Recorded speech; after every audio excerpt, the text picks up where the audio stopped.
صغرتو على ربيع حي بنتو وقف لنا زي خوتو يا وز خوت جدودو.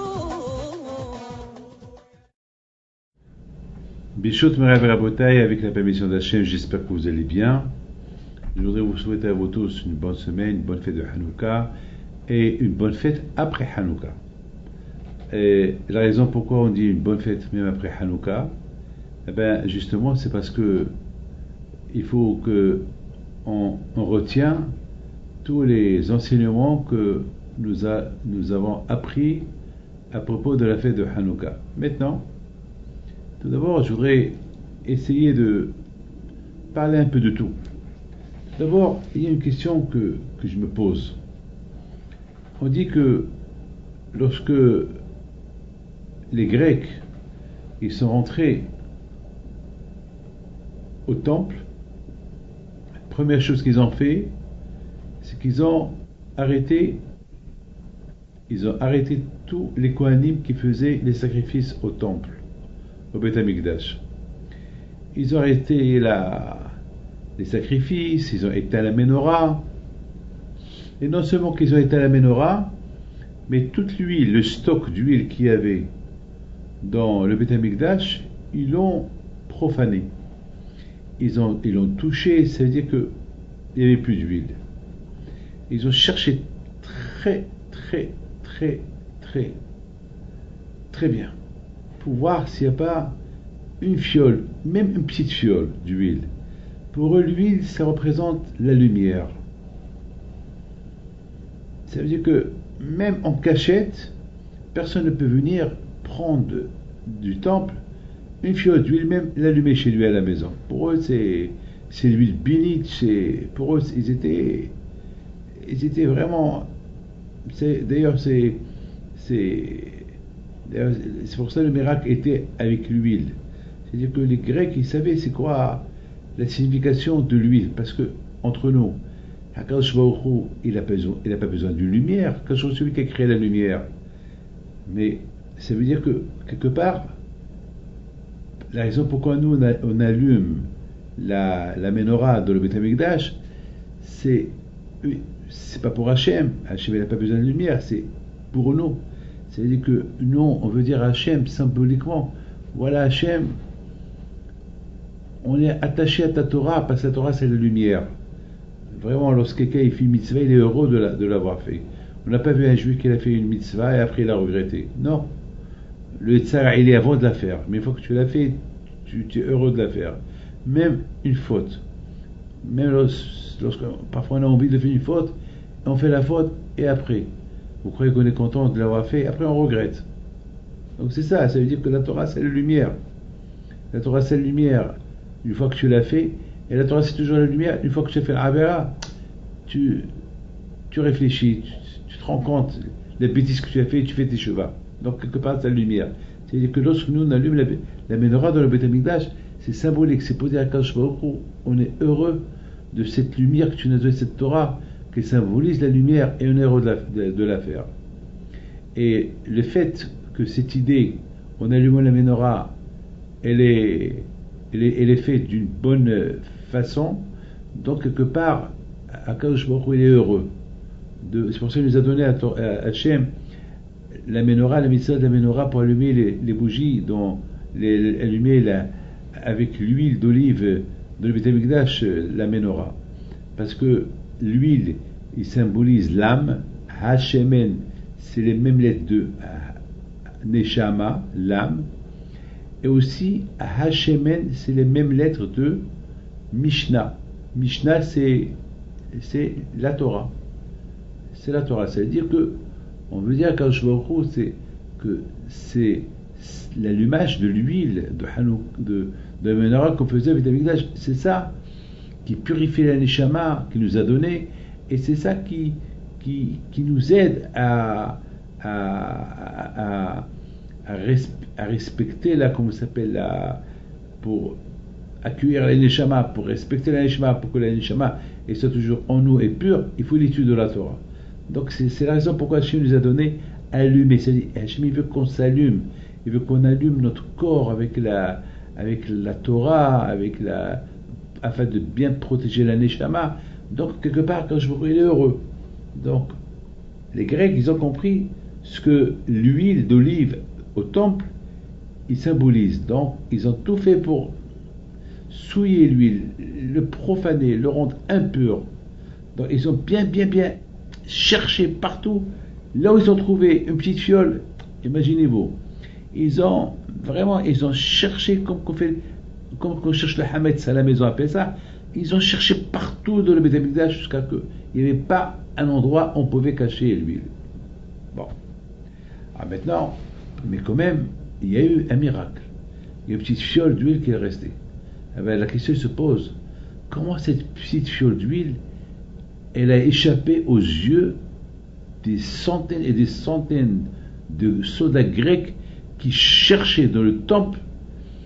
Vraiment, ils n'ont pas laissé un centimètre où ils n'ont pas passé. C'est comme lorsque la maman elle passe le peigne pour voir si de la tête de son fils et des poux. Donc vraiment les Abdil, ils ont. Alors je comprends pas. Cette fiole d'huile, elle n'est pas venue du ciel. Elle est restée là-bas. Elle était là-bas. Les Grecs ne l'ont pas vue. Comment les Grecs, la chose la plus importante pour eux, c'était de ne pas laisser une goutte d'huile cachère dans le temple. Comment est-ce possible qu'ils ont... Quand même, ils ont laissé une fiole. Et voilà la preuve que les Hashmonaïm, ils l'ont trouvé. Ils l'ont allumé. Il y avait un miracle. Elle restait allumée 8 jours. Ça, c'est la première question. La deuxième question, c'est étonnant.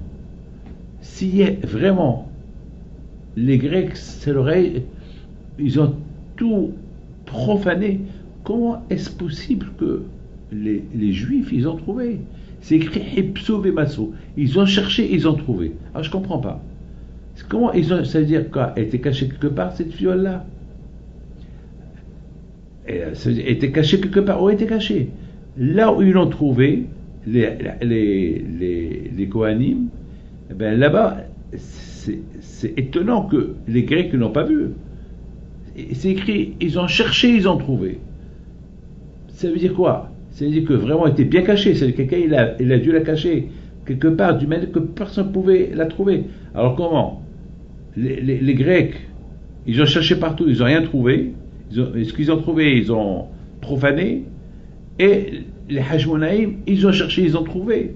Comment peut-on expliquer cette contradiction? D'un côté, les Grecs, ils n'ont laissé aucun endroit qu'ils n'ont pas cherché pour profaner l'huile, et malgré tout, il y a eu un fiole qui est sorti de nulle part parmi les fioles. Alors comment? Tous ces fioles-là, il y avait des milliers de fioles, ils étaient ouverts, et celle-là n'était pas ouverte. Impossible. Impossible. Et ça a duré quelques années. Quelques années que les Grecs, ils étaient au temple, 100%, que tout le temps les Grecs, ils cherchent. Tout le temps. Ils n'ont rien trouvé. Et voilà, les Hashmonaïm, une fois qu'ils ont chassé les Grecs d'Israël, ils ont commencé à mettre de l'ordre dans le Beth Amikdash, ils ont commencé à nettoyer le Beth Amikdash, et hop, voilà, ils trouvent qu'il y avait quelque chose de... Après avoir bien cherché, ils ont trouvé une fiole. C'est ce qu'on va essayer de comprendre. Ça veut dire qu'elle était cachée quelque part. Personne ne le savait, mais eux, ils ont cherché, ils ont trouvé. Et les autres, ils ont cherché partout, ils n'ont pas trouvé. Comment on peut expliquer ça? Mes amis, vous savez que lorsque Youssef et ses frères, ils étaient fâchés pendant quelques années, ils ont vendu Youssef. Et Youssef Hatzadik Alav Shalom, le pauvre, il a tellement souffert, et à la fin, grâce à lui, il est devenu un roi. Vous savez une chose, qu'il y a des choses que nous ne comprenons pas. Lorsque Hachem va arriver à ses fins, il a des moyens. Il a des moyens. Il y avait quelqu'un qui était multimilliardaire, et toujours, il se moquait de nous. Moi, je vous le dis, hein, il se moquait des gens qui étudiaient la Torah. Et pour lui, on perd le temps. Pour lui, il faut aller travailler. Il ne comprend pas pourquoi il doit nous aider. Il ne comprend pas pourquoi nous, on doit s'asseoir et étudier la Torah. Lui, Et Dieu doit travailler pour nous. Alors on essaie de lui expliquer non. Lui aussi, il a l'obligation d'étudier la Torah, de respecter les mitzvot. Et non seulement qu'il n'étudie pas la Torah, il ne respecte pas les mitzvot, il n'étudie pas la Torah, il finit Shabbat, rien du tout. Et en plus, il dit pourquoi il doit nous donner l'argent. Et en plus, il respecte pourquoi nous, on ne fait pas comme lui. J'ai rien compris. Malheureusement, aujourd'hui, il a tout perdu. Il a tout perdu. Vous avez compris? Il a tout perdu. Il n'a plus rien. Et là, il a fait des bêtises dans les affaires. On dirait qu'il a été aveugle. L'argent l'a aveuglé. Il voulait tripler son argent. Et il a commencé à investir à gauche et à droite. Il était aveugle. Vous savez, quelqu'un qui ne réfléchit pas, il tombe. Vous savez une chose, il y a mon Rav, il dit une phrase extraordinaire. Je vais vous lire ce qu'il dit. Il dit que quelqu'un qui veut utiliser son cerveau pour vivre, c'est un fou. C'est un fou.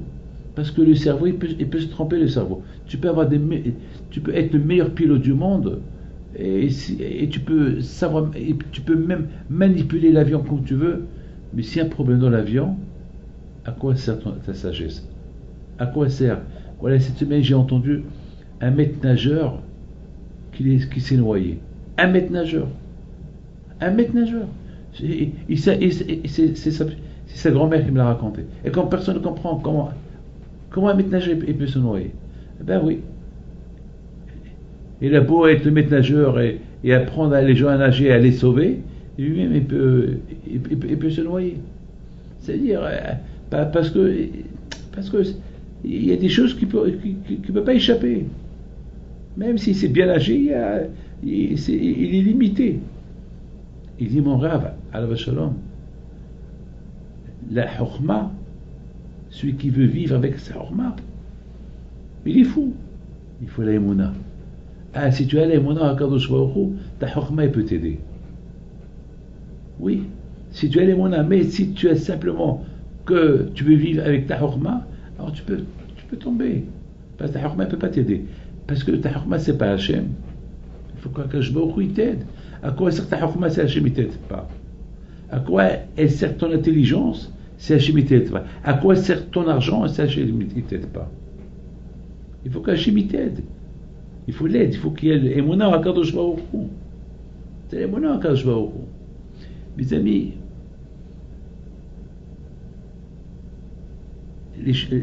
l'histoire de Yosef Hatzadik, elle est bizarre. On ne la comprend pas. Avec ses frères.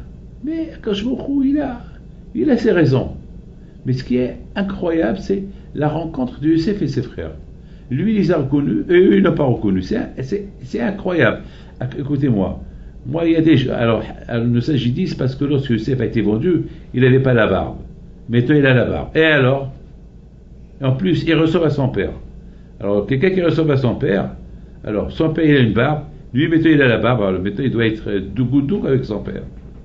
Alors, comment il n'a pas reconnu? Même s'il était habillé en roi, il était habillé avec, comme un Égyptien, c'est pas grave. Mais le visage, il est là. Il y a la voix. Je sais pas, moi. Je sais pas, moi, il y a des gens que, je sais pas, moi, tout le monde me dit que je ressemble à mon père. Bah, surtout avec la barbe. Alors, vous voyez, alors je comprends pas comment ils n'ont pas reconnu. Comment on peut expliquer Yosef? Il les a reconnus parce que ils avaient la barbe et maintenant ils ont la barbe. Et eux, ils n'ont pas reconnu parce qu'avant il avait la barbe, il n'avait pas la barbe, maintenant il a la barbe, il n'a pas reconnu. C'est pas possible. Un frère, on ne va pas le reconnaître. Même après 20 ans, même après 30 ans. C'est pas possible. C'est pas possible. Alors quoi? Alors, vraiment, il y a... Donc toujours, voilà, nous avons maintenant la deuxième question. Maintenant, on a encore la troisième question. Abraham Abinu, Hachem lui a demandé de prendre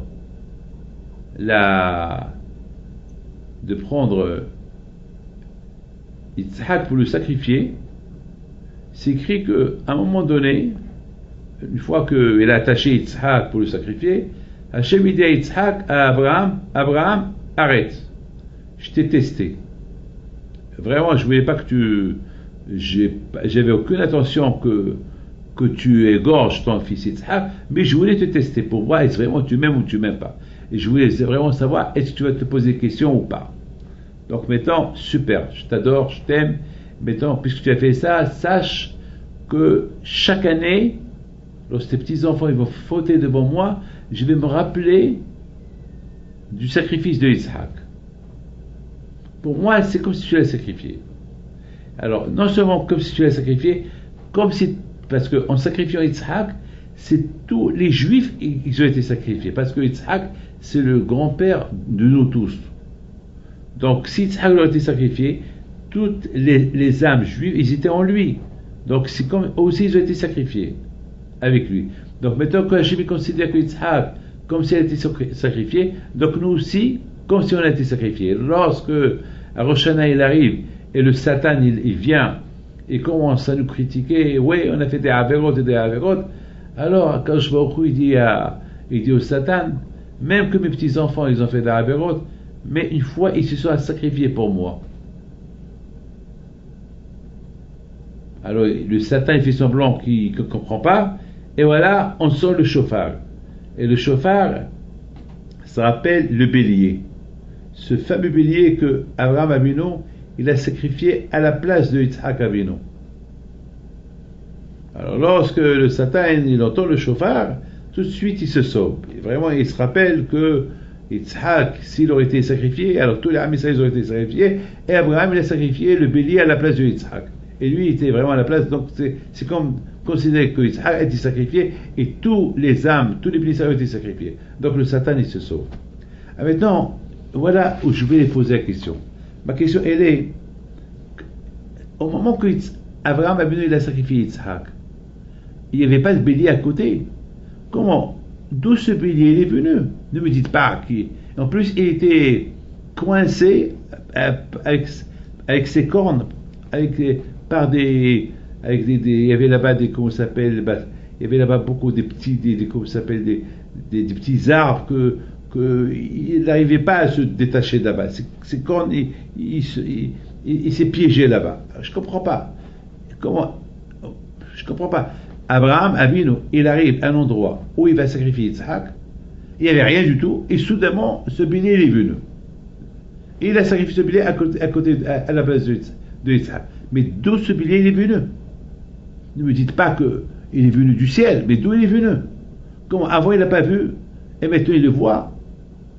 Au moment qu'il était en train de sacrifier Yitzhak, et il n'y avait rien du tout, et soudainement, maintenant que Hachem a dit à Yitzhak, à Abraham Yitzhak, arrêtez, voilà, il le voit, et il le prend et le sacrifie à la place. Ça c'est. Donc maintenant nous avons des questions que nous avons posées. Première question, comment est-ce possible que les Grecs ils n'ont pas vu cette fiole d'huile qu'ils ont laissée, alors qu'ils ont fait un travail pour tout exterminer, toute l'huile l'exterminer qu'il y avait au temple. Deuxièmement, comment est-ce possible que les Hashmonaïm ils ont trouvé? Alors si les Grecs ils ont rien laissé, comment eux les Hashmonaïm ils ont trouvé? Alors ça veut dire quoi? Ça veut dire quoi? Il est venu du ciel cette petite fiole là? Bien sûr il y a quelque chose qui s'est passé là. Deuxième question, c'est la fameuse question qu'on a posée sur Youssef Hatzadik. Comment Youssef il les reconnaît? Eux ils ne le reconnaissent pas. Youssef reconnaît ses frères et les frères ne reconnaissent pas Youssef, c'est impossible. Et la troisième question, ce bélier qui a été sacrifié à la place de Yitzhak, d'où il est venu? Comment Abraham il n'a pas vu avant, maintenant il est là, soudainement il y avait un calcul qui a été calculé dans le ciel quoi, il était invisible ou quoi? Et cette fiole-là était invisible ou quoi? Mes amis, je voudrais simplement vous dire quelque chose qui est extraordinaire. Je vous apporte un Ramban. Écoutez ce que le Ramban dit. Ça ce Ramban-là, c'est mon maître Alav Shalom, Rabbi Michael Yehuda Levkovitch, qui rapporte ce Ramban-là. Écoutez ce qu'il dit. Il dit Bechol devarecha umaasecha umachshotecha bechol et. Dans tes paroles, dans tes actions, dans ta pensée, toujours, tahshu bilibecha, pense toujours dans ton cœur, comme si tu es debout devant Akadosh Baruch Hu. et qu'Akadosh Baruch Hu, il est à côté de toi.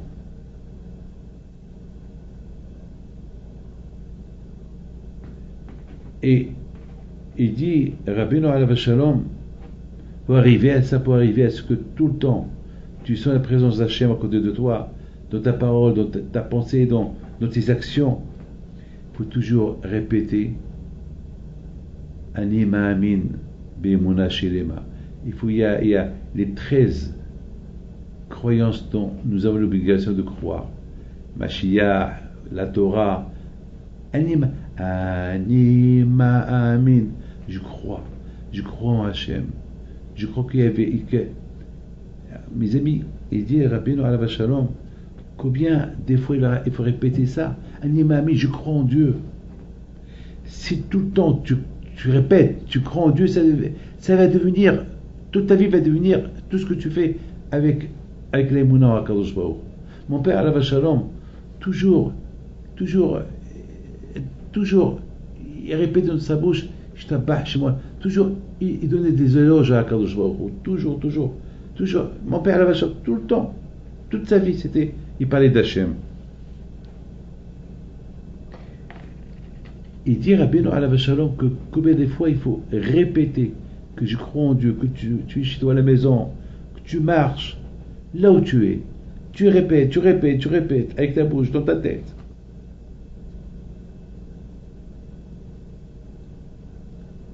C'est pas facile, mais c'est ça le Emet. Parce que malheureusement aujourd'hui, il y a beaucoup de gens qui viennent nous poser des questions sur l'Emunah, sur la croyance. Il y a beaucoup de gens qui me disent prouve-moi qu'il y a ça, prouve-moi qu'il y a ça. Est-ce que moi je peux prouver, moi? Il n'y a rien à prouver. Vous savez, il dit Rabbeinu Alav Shalom, même sur. On a des questions, même sur la lumière. Mais même sur la lumière, pourquoi il y a la lumière? Pourquoi sur chaque chose, il y a des questions. Chacun il veut savoir pourquoi ça, et pourquoi ça, et pourquoi. Toujours le mot pourquoi, on veut savoir. Alors, même dans la Emunah, dans la croyance, il y a des questions. Mais ce qu'il faut savoir, que sur chaque chose, tu peux trouver une réponse. Mais sur la Emunah, on ne peut pas trouver des réponses. Parce qu'on a un cerveau très très faible. Regarde combien des philosophes, des gens scientifiques, des gens tellement des gens qui ont inventé des choses inimaginables. Mais lorsque je leur parle de Dieu, ils ne croient pas.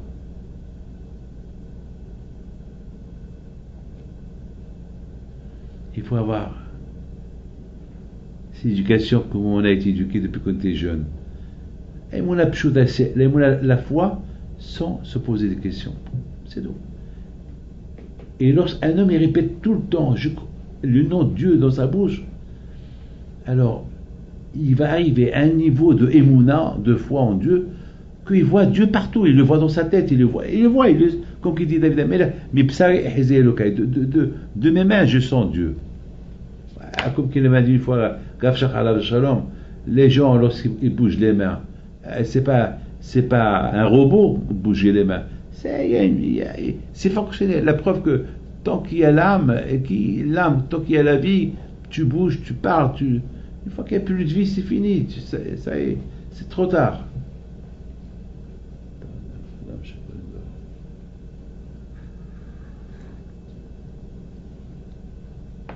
Mes amis, c'est pas facile.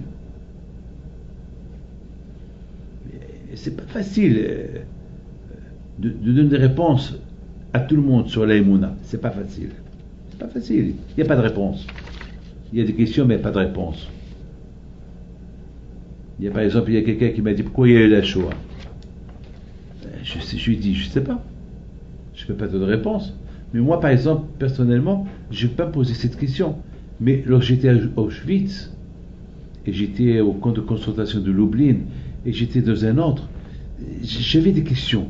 Je dis pourquoi. Et après j'ai dit, mais bon Hachem, je suis encore vivant. C'est vrai. Moi aussi, ils ont tué. J'avais 2 oncles, qui étaient des grands tzadikim, qui ont été tués par des. Ils ont été tués. 2 oncles. C'est une Shoah pour eux. Et c'est des amis à eux qui les ont tués. Qui sont rentrés pour leur voler. Bon, ils ont été arrêtés, mais pour vous dire, j'aurais pu me poser la question, pourquoi? Bon, j'ai dit, c'est Hachem qui a voulu, c'est tout. Il y a des choses, il n'y a pas de réponse. Et justement, là où il n'y a pas de réponse, c'est là où il y a le Sahara. Il veut que tu trouves des réponses, mais il n'y a pas de réponse. Alors parce qu'il n'y a pas de réponse, ça y est, alors tu mets toute ta foi en Dieu, parce qu'il n'y a pas de réponse. Alors où est ta hurma? Il n'y a pas de hurma dans la Emouna. La Emouna, c'est, tu la découvres toi-même. Elle n'est pas dans la tête, elle est dans le cœur, elle est dans l'expérience, dans la pratique. Tu fais des mitzvot. Au départ, tu ne sais pas pourquoi tu fais ça, tu sais pas pourquoi. Et à la fin, tu comprends. Ouais, j'étais en train de lire une histoire d'un mannequin brésilien qui s'est converti au judaïsme et qui est devenu un bétorin tzaddik. C'est de la folie. Un mannequin brésilien, maître de la danse, c'est au Brésil où il y a la Toum'a, les femmes, un bel homme. Comment il a fait? Comment il a fait? Eh ben, j'en connais plein. Je connais aussi une femme qui est médecin. C'est une femme extraordinaire. Elle a fait, et c'est une Goya, et s'est convertie au judaïsme. Et après, elle a eu la grave maladie, et elle avait de la peine, la pauvre, que le jour qu'elle a fait, que lorsqu'elle a fait sa conversion, elle a découvert sa maladie, elle avait de la peine que elle allait mourir, elle n'allait pas allumer les bougies de Hanouka. Elle a commencé, elle est venue chez moi, la pauvre. Elle m'a dit, alors tout ce que j'ai fait, je n'ai même pas fait une fête avec mon judaïsme. Elle était faible, malade. Elle m'a fait de la peine. Et bien, grâce à Dieu, elle a guéri. Elle a allumé Hanouka. Personne ne comprend ce qui s'est passé. C'est des choses qu'on ne comprend pas. Mais comment elle est devenue juive? Qu'est-ce qu'elle a trouvé dans le judaïsme? Eh ben, c'est la recherche. Tu cherches, tu trouves. Rabotai, je voudrais vous dire une chose. Les Grecs, lorsqu'ils sont entrés au temple, ils sont entrés au temple avec une seule idée: détourner les Juifs de leur judaïsme. Et à part ça, le Beth Amikdash, le temple, qui était symbolique, qui s'appelle la maison de Dieu, où les Juifs ils vont là-bas pour faire des sacrifices et se faire pardonner leurs péchés, à Kippour. Qu'est-ce qu'ils ont fait les Grecs? Ils l'ont pas détruit. Ils l'ont rendu un temple pour l'idolâtrie. Mais tout ce qui était là-bas cachère, ils l'ont détruit.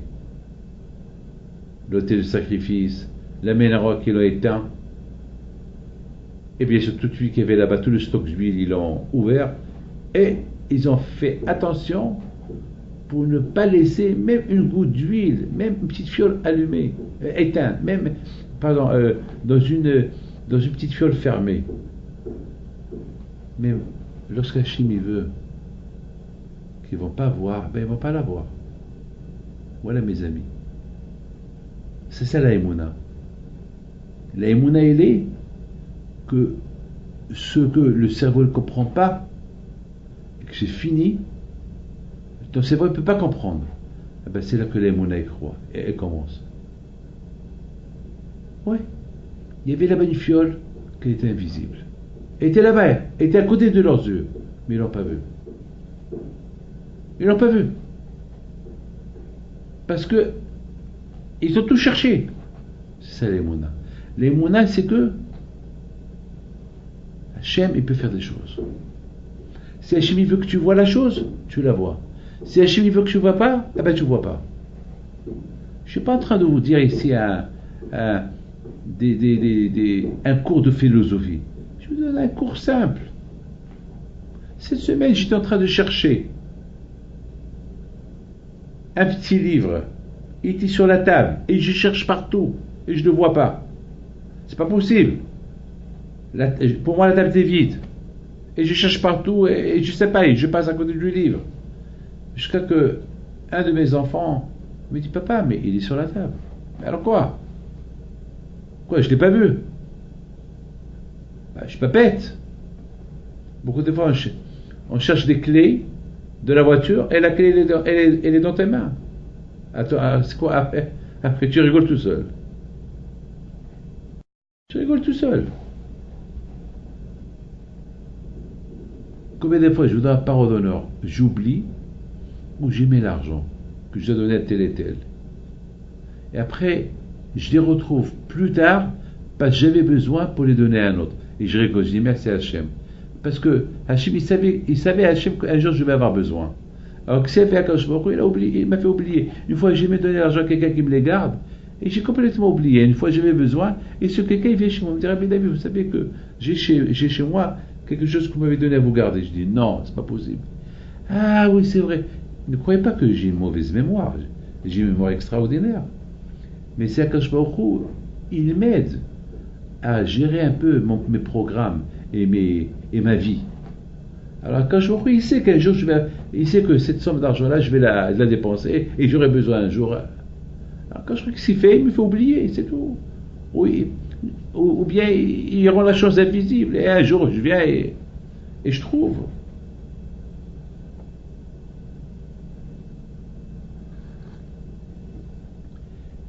C'est le même cas. Alors maintenant, on comprend très bien que les Hashmonaïm, comment ils ont trouvé? Eh bien oui, Hachem il a fait à ce que cette fiole d'huile elle soit invisible pour les Grecs, parce qu'Hachem il a vu qu'il va faire un miracle avec cette fiole d'huile. Alors ce qui s'est passé, c'est que les Grecs, les Hashmonaïm, les pauvres, ils sont rentrés dans l'intention de trop chercher, parce qu'ils ont dit c'est pas possible. De leur tête, on va beaucoup chercher. En fait, ils sont rentrés pour beaucoup chercher, ils n'y avaient pas à chercher, ils l'ont trouvé parmi les fioles ouvertes. Parce que dans leur tête, ils ont dit, mais les Grecs, pendant quelques années, ils cherchent toujours s'il y a une fiole, qu'ils ont oublié de profaner. Et à la fin, toujours, chaque fois qu'ils trouvent, ils ouvrent. Alors, ça veut dire pour les Grecs, il n'y a plus rien. Et pour les Hashmonaïm, aussi il n'y a plus rien. Donc dans leur tête, c'était de rentrer chercher, peut-être. Et dès qu'ils rentrent, ils trouvent. Pas de saut. Ils sont rentrés pour chercher, et hop, ils n'avaient rien à chercher, et elle est là. La fiole, elle est là, était invisible des yeux des Grecs. Qu'elle était invisible. Donc, ils ont compris, puisqu'il y a eu ce miracle-là, on peut l'allumer. C'est pas la peine de partager cette huile pour 8 jours, le temps qu'on fait la nouvelle huile. S'il y a eu ce miracle-là, donc on peut compter sur le miracle que la lumière va rester allumée les 8 jours, jusqu'à qu'on fait l'apporte de l'huile nouveau. Mais vous voyez, lorsqu'Hachem, regardez, lorsqu'Hachem il veut lancer un message, il a mille façons comment lancer un message. Hachem il a voulu leur enseigner au peuple juif qui s'était presque à cette époque assimilé. Vous avez vu? La même fiole, c'est la même fiole. Elle est fermée, elle est unique. Elle était à la portée de tous les Grecs et ils l'ont pas vue. Les Hashmonaïm sont rentrés pour chercher beaucoup et peut-être rien trouvé. Elle était là. Dès qu'ils rentrent, elle était là. Donc les Hashmonaïm, ils ont dit, puisqu'il y a eu ce miracle-là, on peut compter sur Akadosh Baruch Hu, qui va la laisser allumer. Parce que vous savez, parce qu'il y a une question. La question était, mais pourquoi Akadosh Baruch Hu, il n'a pas laissé les Grecs pourquoi Hachem n'a pas rendu une grande bouteille d'huile invisible? Pourquoi il a laissé cette petite bouteille d'huile invisible? De la même façon qu'Akadosh Baruch Hu, il a laissé une petite bouteille invisible, alors il aurait pu laisser une grande bouteille d'huile invisible. Et le miracle était très grand. Pourquoi? Parce que les gens vont dire, comment? Même une grande bouteille, ils n'ont pas vu. On a pu dire une petite bouteille, qu'elle était invisible, bon, on peut dire ils n'ont pas vu, mais une grande bouteille. Alors pourquoi que je ne vais pas laisser que les Grecs ils oublient une grande bouteille et il va rendre cette grande bouteille invisible? La réponse c'est que il veut montrer au béni Israël un autre message. C'est quoi l'autre message que Hachem a voulu lancer au béni Israël? Que Akadosh Baruch Hu, il a tous les pouvoirs. Que même d'une petite, c'est lui le maître de tout. Même une petite bouteille d'huile qui devait rester allumée une nuit, elle peut rester 8 jours. Une grande bouteille, bon, il y a eu un miracle, qu'elle était invisible, ils n'ont pas vu, mais le miracle, c'est pas aussi fort qu'une petite bouteille qui reste allumée 8 jours. Alors Hachem, il veut ouvrir les yeux à quelqu'un, il l'ouvre. Elle était invisible pour les Grecs, mais elle était visible pour les Hashmonaïm qui l'ont trouvé. C'est ça la Emouna. Et c'est ça, Rabotaï, ce que les Grecs ils ont voulu nous faire. Ils ont voulu, les Grecs, qu'on n'a pas de Emouna en Dieu. Ils ont voulu nous faire perdre l'Emouna en Dieu. Ils ont voulu nous faire perdre l'étude de la Torah. On passe à l'habitude, parce que les Juifs, une fois qu'ils font plus de Torah et Mitzvot, après ça passe au l'oubli, après ils sont assimilés, et c'est fini. C'est ce que les Grecs ont voulu nous faire. Alors Akadosh Baruch Hu, c'était quoi le combat d'Akadosh Baruch Hu contre eux? C'était pour montrer à tout le monde que, regardez, une petite bouteille, elle reste allumée 8 jours, et cette petite bouteille que tellement elle était devant eux, elle était invisible. Et lorsque les Hachou ils sont rentrés, ils l'ont trouvée visible. Que c'est Hachem le maître et le patron. Lorsqu'il veut rendre quelque chose invisible, eh ben, elle est invisible, même si elle a de la portée d'œil. Et si Hachem il veut rendre la chose visible, même si elle est loin des yeux, quand je vois il la rend visible. Mais on comprend très bien aussi. Abraham Abinu, il est venu pour... c'est extraordinaire, hein? Abraham Abinu, alav shalom, lorsqu'il est venu pour sacrifier son fils, au départ, c'était son fils qui devait sacrifier. Ce bélier était là-bas, mais il était invisible. Ne croyez pas qu'il était visible. Abraham, il vient pour son fils. Parce que s'il était visible, le bélier, eh ben, Abraham, il aurait pensé, dommage, au lieu que le bon Dieu me dit de sacrifier le bélier, il me dit de sacrifier son fils, mon fils. Donc, il aurait pu avoir des questions dans sa tête. Qu'est-ce qu'il a fait quand je vois au cours? Qu'est-ce qu'il a dit? Déjà, j'ai assez, mais Abraham a l'épreuve. C'est pas la peine encore que je lui ajoute encore plus d'épreuves. Il a fait quand je vois que ce bélier, il a été là. Il faut savoir une chose, que ce bélier, d'après nos sages, le bon Dieu, il a créé le 6e jour de la création du monde. Ça veut dire que déjà, Akadosh Baruch Hu, il savait, Akadosh Baruch Hu, qu'il allait tester Abraham Abinu avec son fils. Et qu'après il va lui dire, arrête, ne le sacrifie pas. Et il a préparé déjà quelque chose à l'avance. Il a préparé ce bélier. Ça veut dire, mes amis, qu'Akadosh Baruch Hu, déjà, il prépare tout pour l'homme, pour l'être humain. Un homme qui va dans le chemin d'Hachem, même lorsqu'il est dans les épreuves, déjà Akadosh Baruch Hu, il prépare des solutions à ces épreuves, hein, à lui de bien résister aux épreuves. Et voilà, après tout ce qu'Akadosh Baruch Hu, finalement, il a promis à Abraham, ça s'est réalisé. Donc vous voyez la bataille de tout ce qu'on est en train d'expliquer ici, c'est extraordinaire. C'est extraordinaire que lorsque Hachem il veut faire quelque chose, il a des moyens pour les faire. Et si Akadosh Baruch Hu, il ne veut pas les faire, et toi tu veux les faire, eh bien Akadosh Baruch Hu fait tout pour tu ne les fais pas. Je me rappelle, il y a quelqu'un qui voulait, vous savez, il y a quelqu'un qui voulait vraiment, je ne veux pas dire non, rien et tout, il voulait jouer avec le bon Dieu. Il voulait jouer avec lui. Je l'appelle pour lui. Je lui dis, arrête, ce que tu es en train de faire, on dirait que tu fais la guerre au bon Dieu. Puis il dit, non, je ne fais pas la guerre au bon Dieu, je veux simplement je veux faire des choses logiques. Allah, le lendemain, il était paralysé. Il s'est énervé contre quelqu'un, vous savez, il faut beaucoup faire attention, et il est devenu paralysé. Alors, lorsque j'ai été le voir, je lui dis, alors, tu voulais faire, voilà, ce que tu voulais faire, tu as fait ce que tu voulais faire. Alors, regarde, dans quel état tu dis? Regarde, dans quel état tu es? Il a compris, il me dit, et c'est ce que dit David Amelach, un homme, il peut penser 1000 choses. Et Hachem, il a une chose. C'est Hachem, il veut que ta chose que tu as décidé de faire, elle passe, elle passe. Si Hachem, il a quelque chose d'autre dans sa tête, eh ben, ça va pas passer ce que tu penses. C'est pour ça que toujours il faut prier à Kadosh Baruch Hu, aide-moi à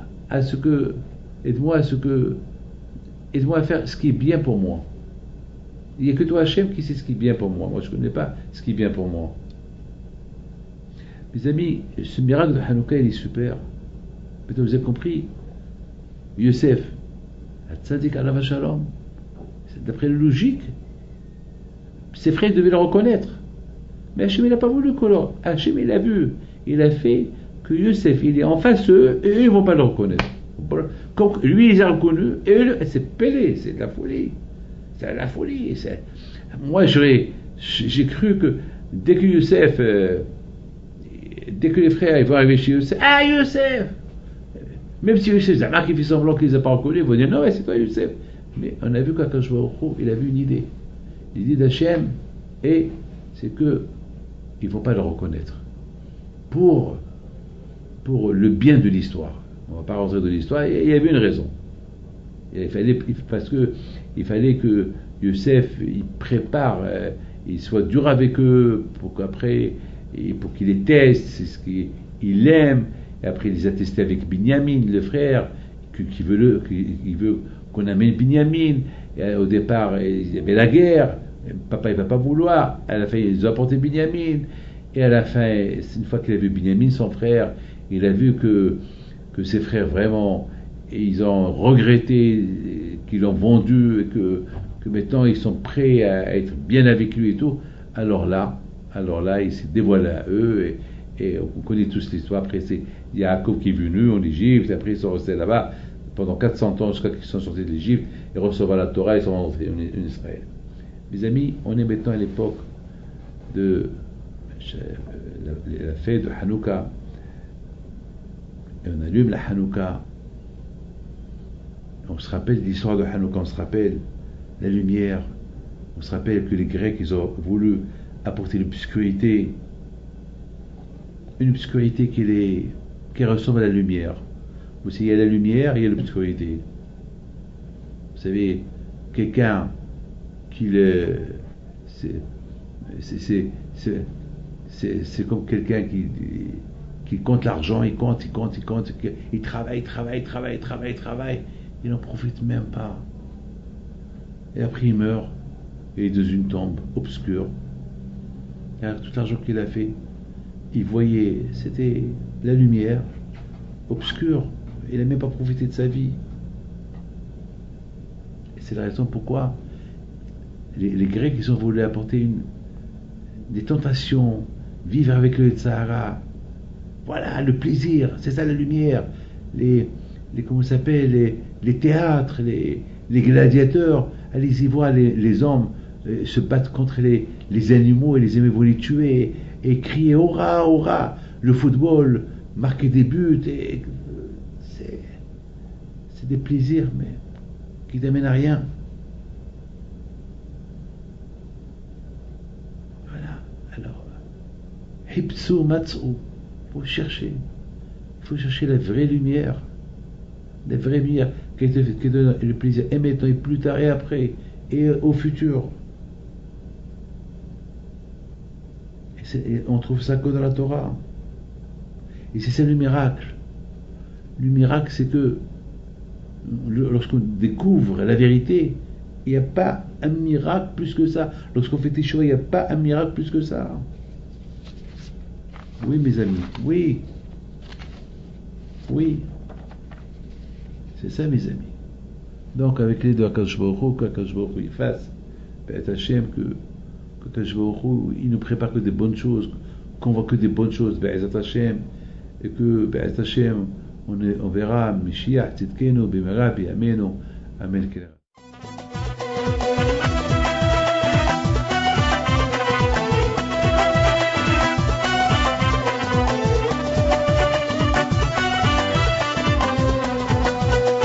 نوضوا يا ناس صغرتوا على ربيع حي بنتو وقف لنا زي خوتو